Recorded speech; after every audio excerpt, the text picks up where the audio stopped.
Fala pessoal, eu me chamo Majô Dias, professora de basquete masculino do ensino médio da Escola Arena da Educação, e esse é o podcast Arena Basquete.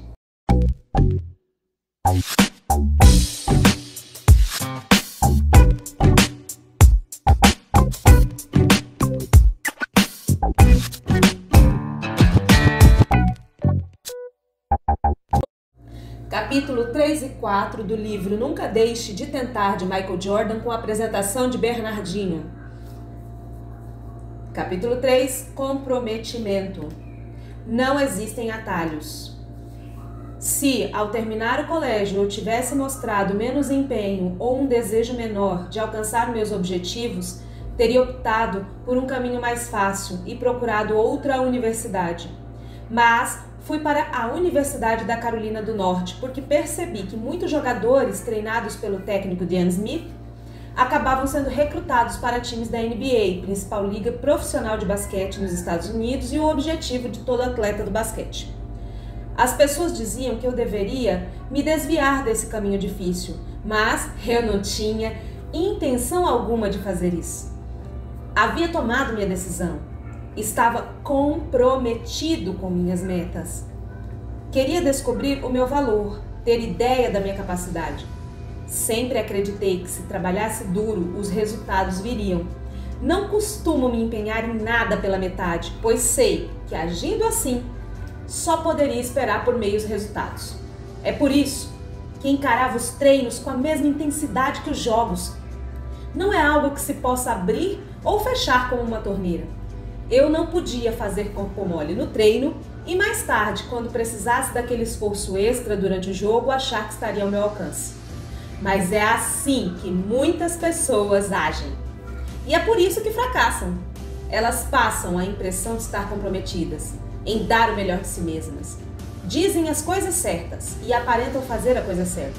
Mas, quando é necessário agir, ficam procurando desculpas em vez de respostas. Vemos isso em todo momento no esporte profissional. Acontece até mesmo com os nossos amigos e parceiros. Eles dão 1 milhão de desculpas para não pagar o preço. Oh, se me dessem mais uma oportunidade. Oh, se ao menos o técnico, ou o professor, ou o meu chefe gostasse mais de mim, eu poderia ter conseguido fazer isso ou aquilo. Nada além de desculpas. Parte desse comprometimento significa assumir responsabilidades. Isso não quer dizer que não existam obstáculos ou distrações. Se estamos tentando realizar algo, haverá sempre pedras no caminho. Eu tive as minhas, todo mundo tem. Mas os obstáculos não devem pará-lo. Se você se depara com uma muralha, nada de fazer meia volta e desistir de tudo. Tente arrumar um jeito de escalar, atravessar ou então contornar essa muralha. Tive uma ótima lição sobre distração em meu 3º ano da Universidade da Carolina do Norte. O meu 2º ano se revelou o meu melhor. Por isso, havia todo tipo de expectativa para o ano seguinte. O que tentei foi corresponder a todas as expectativas, que na realidade eram expectativas dos outros. Assim, me afastei do meu próprio objetivo e caminho. E me vi aguardando os momentos das enterradas espetaculares, me dedicando pouco à defesa e simplesmente esperando a oportunidade de um contra-ataque para conseguir uma grande cesta.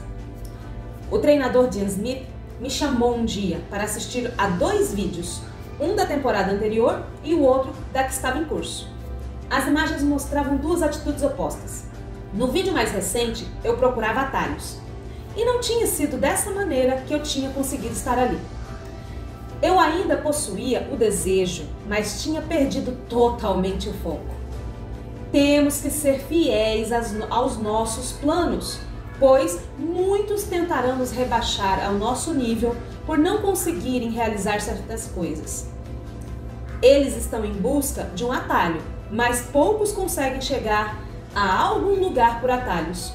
São pouquíssimas as pessoas que ficam ricas jogando na loteria, por exemplo. Isso acontece, mas as probabilidades são extremamente pequenas. A maioria delas chega lá de maneira honesta, estabelecendo metas e se comprometendo em atingi-las. De qualquer jeito, essa é a única maneira pela qual eu gostaria de chegar lá. Não existem atalhos. Ponto a ponto do Bernardinho. Devemos ter sempre em mente que há um preço a ser pago, um longo caminho a ser percorrido. O comprometimento com o processo, com a nossa equipe, com nossas metas, nos faz seguir em frente, continuar lutando e nos dedicando, mesmo diante de grandes dificuldades na busca de permanente dos nossos objetivos. O comprometimento é demonstrado por nossas ações. De nada adianta palavras, desculpas e álibis, se não estivermos dispostos a fazer aquilo que precisa ser feito. O exemplo de jovem Michael caindo no que eu chamo de armadilha do sucesso é bastante instrutivo. Ele nos revela que, após um ano de grandes resultados e atuações espetaculares, ele se acomodou. Já não demonstrava a mesma determinação na temporada seguinte, quando passou a procurar atalhos. Foi seu mentor, o coach Dean Smith, quem o fez ver a necessidade de voltar ao caminho original, retomando seu objetivo de se tornar um grande atleta. De certa forma, o treinador chacoalhou Michael Jordan, trazendo-o de volta à sua essência. Capítulo 4. Trabalho em equipe. O talento ganha jogos, mas trabalho em equipe e inteligência vencem campeonatos. Parece que a nossa sociedade tem uma tendência em glamorizar o aspecto individual do sucesso, sem levar em consideração o processo como um todo. O futebol americano é um perfeito exemplo disso. Temos o quarterback, um armador, um cara muito inteligente e provavelmente capaz de carregar o time.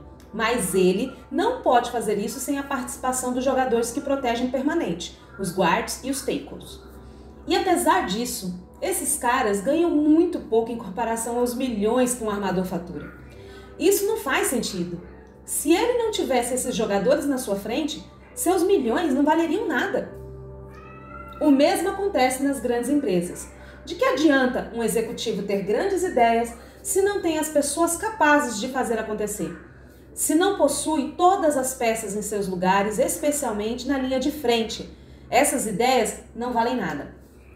Podemos ter o melhor vendedor do mundo, mas se o pessoal encarregado da produção não for bom, ninguém vai querer comprar.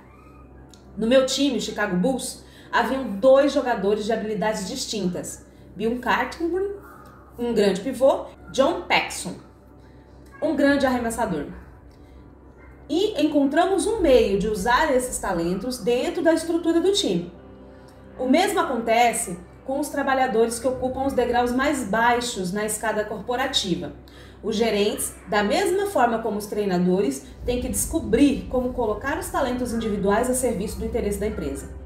Quando começamos a ganhar campeonatos, havia um entendimento quanto ao papel de cada um dos 12 jogadores, qual papel deveriam desempenhar. Conhecíamos as nossas responsabilidades e habilidades. Nós sabíamos, por exemplo, que era importante utilizar Bill de forma intensa no início da partida para tentar colocá-lo em um bom ritmo do jogo. Sabíamos que se John acertasse seu primeiro arremesso, isso abriria caminho para os outros jogadores, como Scott Pippen, B.J. Armstrong e eu. Era esse tipo de coisa que precisávamos compreender e aceitar se quiséssemos realmente ganhar aqueles campeonatos. Levamos algum tempo para entender isso. É um processo altruísta e, em nossa sociedade, às vezes é difícil lidar com a necessidade de desempenhar uma função específica em vez de tentar ser um superastro. Existe uma tendência a não considerar todas as partes que fazem com que um conjunto funcione. É claro que alguns altos e baixos são inevitáveis, principalmente quando temos pessoas tentando alcançar os objetivos mais elevados. Mas, quando pisávamos na quadra, sabíamos que éramos capazes. Em situações de pressão, os jogadores pareciam se conectar uns aos outros, como um conjunto coeso. É por essa razão que conseguíamos vencer tantas partidas. E foi por isso que conseguimos derrotar equipes mais talentosas. Existem muitos times que, apesar de contar com grandes jogadores, nunca chegam a conquistar títulos. Na maior parte do tempo, esses atletas não se mostram dispostos a sacrificar pelo interesse geral do grupo. A maioria da situação está em que, no final, a relutância desses jogadores em se sacrificar pelo bem coletivo só dificulta ainda mais a conquista de suas metas individuais.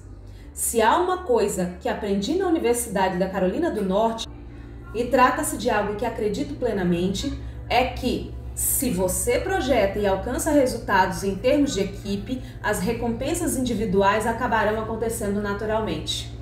O que eu acho disso?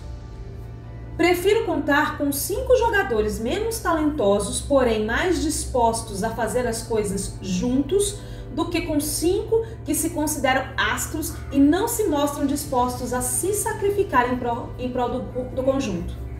O talento ganha jogos, mas trabalho em equipe e inteligência vencem campeonatos. Ponto a ponto do Bernardinho. Durante os Jogos Pan-Americanos de 2007, dediquei meu tempo livre à leitura de Moving the Chains, de Tom Brady, tricampeão da Liga Profissional de Futebol Americano.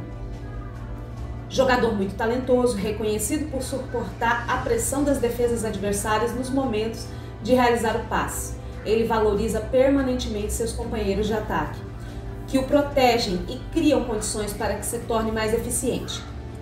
Ao finalizar a leitura, fiquei com a impressão de que ele fazia questão de enaltecer aqueles que formavam seu muro de proteção, e creio que essa consciência foi decisiva para a conquista desses 3 campeonatos.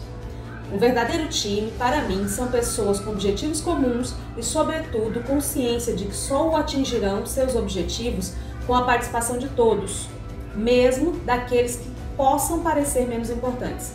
Um time é formado por talentos complementares, portanto, não há elementos de menor valor, mas sim com funções e atribuições diferentes. Ao longo desses 8 anos em que estive na frente da Seleção Brasileira de Voleibol, formei a convicção de que grandes resultados são consequência do que chamo de consciência coletiva. Isso pode ser comprovado pela divisão dos prêmios individuais. O jogador eleito o melhor em fundamento divide com seu companheiro o dinheiro recebido. Ele sabe que não teria sido premiado sem a colaboração de toda a equipe. E há uma frase de John Wooden que ilustra bem a importância de todas as peças para o bom funcionamento do conjunto. São necessárias 10 mãos para fazer uma cesta. No basquete, como na vida. O maior obstáculo no processo de construção de um time surge quando egos e vaidades levam as pessoas a focar apenas em conquistas individuais. Como consequência, as metas coletivas não são realizadas e, muito provavelmente, os prêmios individuais tampouco são conquistados. Esses foram os 2 capítulos abordados no podcast de hoje. Aguardo vocês para o nosso próximo capítulo, Fundamentos.